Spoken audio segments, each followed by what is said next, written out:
Ratusan tahun sebelum kelahiran Nabi Muhammad, sumur Zam-Zam sudah ada, dan tak ada seorang pun yang tahu keberadaannya.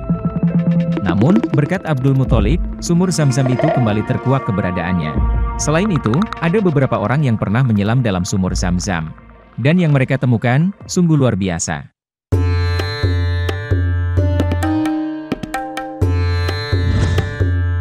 Abdul Muthalib. Dikutip dari buku sejarah Ka'bah karya Ali Husni Al-Harbutli, sejumlah sejarawan berbeda pendapat mengenai hilangnya sumur Zam-Zam. Sebagian dari mereka menganggap, hilangnya sumur Zam-Zam disebabkan faktor geografis, yakni adanya banjir bandang yang melanda Mekah jauh sebelum kelahiran Nabi Muhammad. Tetapi, sebagian besar sejarawan justru meyakini, hilangnya sumur Zam-Zam karena faktor kesengajaan. Ini didasarkan pada bukti adanya kisah pemimpin Mekah yang hidup jauh sebelum masa Abdul Muthalib, yaitu Madad bin Amru al-Jurhumi. Kala itu, dia terlibat peperangan dengan musuhnya, dan kalah. Karena kekalahan itu, dia menyadari akan diusir dari Mekah. Untuk mengantisipasi hal itu, maka Madad memutuskan untuk menutup sumur Zam-Zam. Dan mulai saat itu, penduduk Mekah selalu menggali sumur, karena persediaan air yang ada sangat sedikit. Pencarian sumur Zam-Zam ini berlangsung selama berabad-abad. Abdul Muthalib mempunyai tanggung jawab besar setelah pamannya dalam urusan Ka'bah seperti Sikayah dan Rifadah, yaitu memberi minum para jamaah haji yang diambil dari sumur-sumur di luar Mekah. Pada suatu hari, Mekah dilanda kekeringan yang mengharuskannya mencari solusi dari kekeringan tersebut sebelum para jamaah haji datang untuk melaksanakan haji. Suatu hari, Abdul Muthalib tidur di Hatim Ka'bah, atau Hijr Ismail. Dalam mimpi, seseorang menyuruhnya menggali, "Galilah Thaibah." Abdul Muthalib bertanya, apa Thaibah itu, namun mimpi berlalu tanpa adanya jawaban. Keesokan harinya ketika Abdul Muthalib sedang tidur, orang tersebut datang kembali untuk kedua kalinya seraya berkata, "Galilah Biro." Abdul Muthalib masih tidak paham, ia menjawab, "Apa itu Biro?" Bukannya menjawab, orang itu malah pergi begitu saja. Lalu keesokan harinya, orang tersebut datang untuk ketiga kali dalam mimpinya. "Galilah Mahnunah." Abdul Muthalib kembali bertanya, "Apa itu Mahnunah?" Orang itu pergi lagi, tanpa memberi jawaban apapun.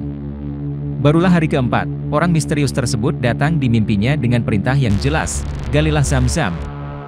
Namun demikian, kakek Rasul ini masih belum paham, ia pun bertanya kembali, "Apa itu Zam-Zam?" "Air yang tidak kering dan tidak meluap, engkau dapat memberi minum para jamaah haji dengannya. Letaknya di antara kotoran dan darah, di paruh gagak yang tuli, dan di sarang semut," jawab si misterius.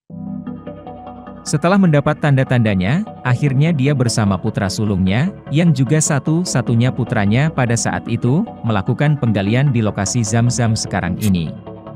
Singkatnya, penggalian pada hari keempat, dinding sumur mulai nampak. Setelah beberapa kali penggalian, tingkat airnya dapat dicapai. Dia pun masuk, dan menemukan bahwa, di dalam sumur ada dua patung rusa emas, pedang, dan perisai. Atas keberhasilan ini, Abdul Muthalib berseru, "Allahu Akbar," dan berkata, "Inilah sumur Ismail." Orang-orang Quraisy pun mengerumuni Abdul Muthalib, dan mengatakan, karena sumur itu semula milik Ismail, maka ketika ditemukan kembali, sumur itu pun jadi milik seluruh suku. Abdul Muthalib menolak pendapat mereka, dengan mengatakan bahwa sumur itu merupakan karunia khusus dari Allah yang dianugerahkan kepada dirinya. Pada akhirnya, orang-orang Quraisy sepakat menyerahkan persoalan mereka kepada wanita arif dari suku Sa'ad di Syria. Setiap marga mengutus satu orang untuk mewakili marga bersangkutan. Abdul Muthalib, bersama putranya dan beberapa sahabat, berada dalam kafilah yang sama, namun Abdul Muthalib memiliki pemahaman dan persiapan tersendiri. Ketika perjalanan di tengah gurun, air yang dibawa Abdul Muthalib habis. Seluruh anggota kelompok lain tak mau berbagi air. Mereka nyaris mati. Abdul Muthalib menyarankan kelompoknya untuk menggali beberapa kuburan, agar kalau ada yang mati, maka tinggal menguburkannya saja. Dengan demikian, hanya satu orang saja yang matinya terakhir, dan yang tidak akan terkubur. Mereka pun menggali kuburan mereka sendiri. Kelompok lain cuma menonton saja. Pada hari kedua, Abdul Muthalib menasihati sahabat-sahabatnya, bahwa menyerah kepada kematian tanpa melakukan upaya habis-habisan, merupakan sikap pengecut. Kemudian Abdul Muthalib menaiki untanya, dan untanya pun bangkit. Pada saat itulah, kaki unta menjejak-jejak bumi. Dan tiba-tiba, keluarlah air yang sejuk lagi sedap rasanya. Abdul Muthalib mengucapkan, Allahu Akbar.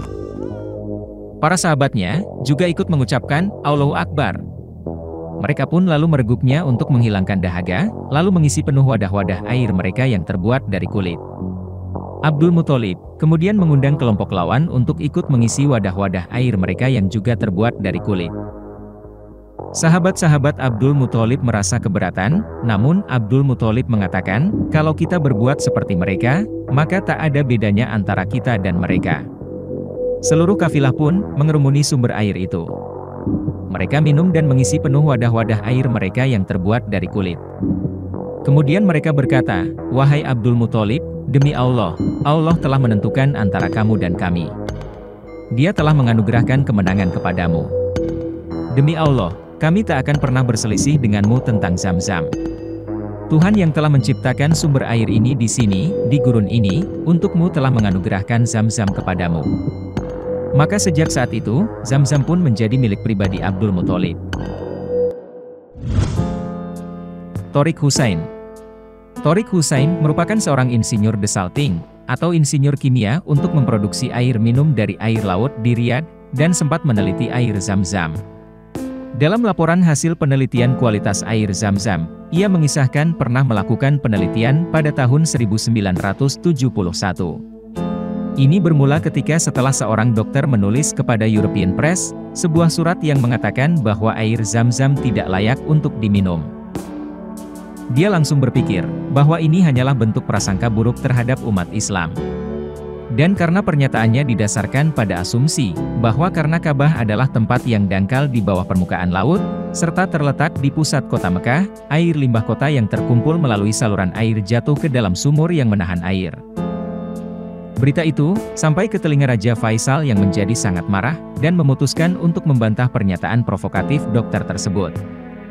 Dia segera memerintahkan Kementerian Pertanian dan Sumber Daya Air untuk menyelidiki, dan mengirim sampel air Zam-Zam ke laboratorium Eropa untuk menguji kemampuan air minum, dan Tariq pun terpilih untuk melaksanakan tugas ini. Pada tahap ini, Tariq tidak tahu seperti apa sumur yang menampung air itu. Dia lalu pergi ke Mekah dan menghadap ke pihak berwenang di Ka'bah. Ketika tim mereka sampai di sumur, sulit baginya untuk percaya bahwa genangan air lebih mirip kolam kecil sekitar 6 kali 4,5 meter. Ia kaget, karena sumur inilah yang menyuplai jutaan galon air setiap tahun untuk haji, dan jutaan galon untuk pengunjung sejak muncul pada masa Nabi Ibrahim berabad-abad yang lalu. Pimpinan Tariq memberikan komentar yang sangat tidak rasional, bahwa sumur Zam-Zam itu berhubungan secara internal ke Laut Merah. Padahal, Mekah berjarak sekitar 75 km dari Laut Merah. Namun, hasil sampel air yang diuji oleh laboratorium Eropa dan yang dianalisis di laboratorium, ternyata hampir identik. Perbedaan antara air Zam-Zam dengan air dalam kota lainnya, terletak pada jumlah garam kalsium dan magnesium.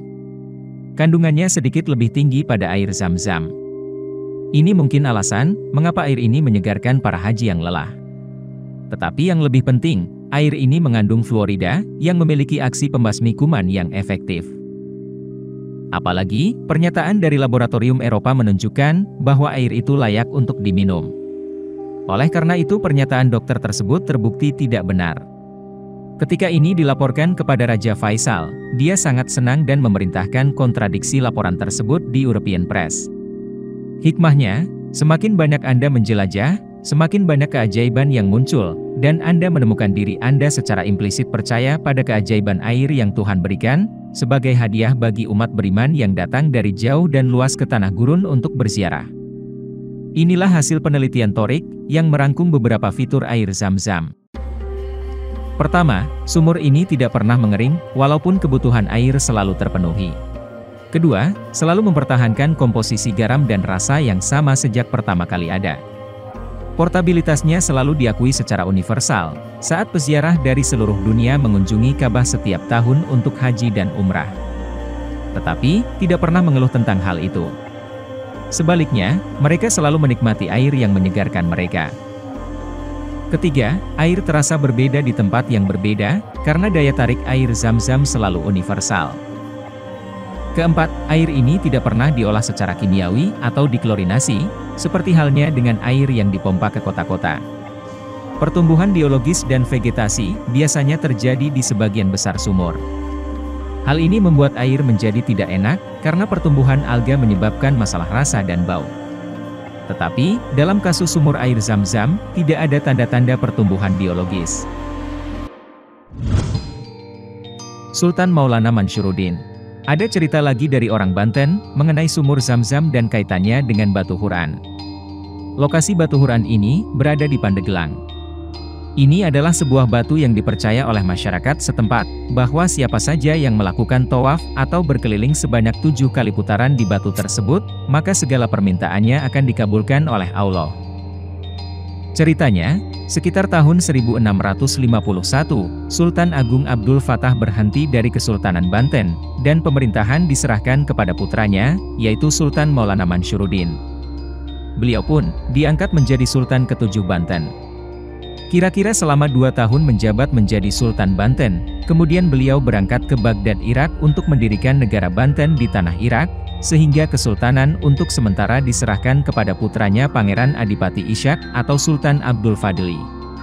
Pada saat berangkat ke Baghdad, Sultan Maulana Mansyuruddin diberi wasiat oleh ayahnya. Apabila engkau mau berangkat mendirikan negara di Baghdad, janganlah menggunakan atau memakai seragam kerajaan, atau nanti engkau akan mendapat malu. Dan kalau mau berangkat ke Baghdad, harus langsung ke Baghdad, kecuali engkau mampir ke Mekah. Dan sesudah itu, langsung kembali ke Banten. Setibanya di Baghdad, ternyata Sultan Maulana Mansyuruddin tidak sanggup untuk mendirikan negara Banten di Baghdad sehingga beliau mendapat malu. Saat akan pulang ke Banten, beliau pergi ke Mekah. Beliau berdoa meminta petunjuk kepada Allah, untuk dapat pulang ke Banten. Akhirnya beliau mendapatkan petunjuk. Dan dengan izin Allah, beliau menyelam di sumur Zam-Zam. Secara mengejutkan, beliau kemudian muncul pada sebuah kubangan air di daerah Pandeglang, Banten.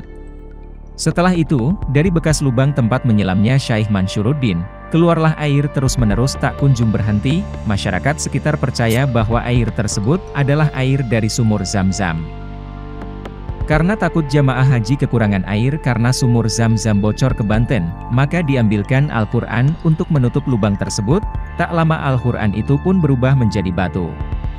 Cerita lain menyebutkan, kalau batu itu sudah ada di sana. Lalu oleh beliau, batu tersebut ditulis ayat-ayat Al-Quran dengan menggunakan telunjuknya. Sehingga, oleh masyarakat sekitar dikeramatkan, dan dikenal dengan nama keramat Batu Huran.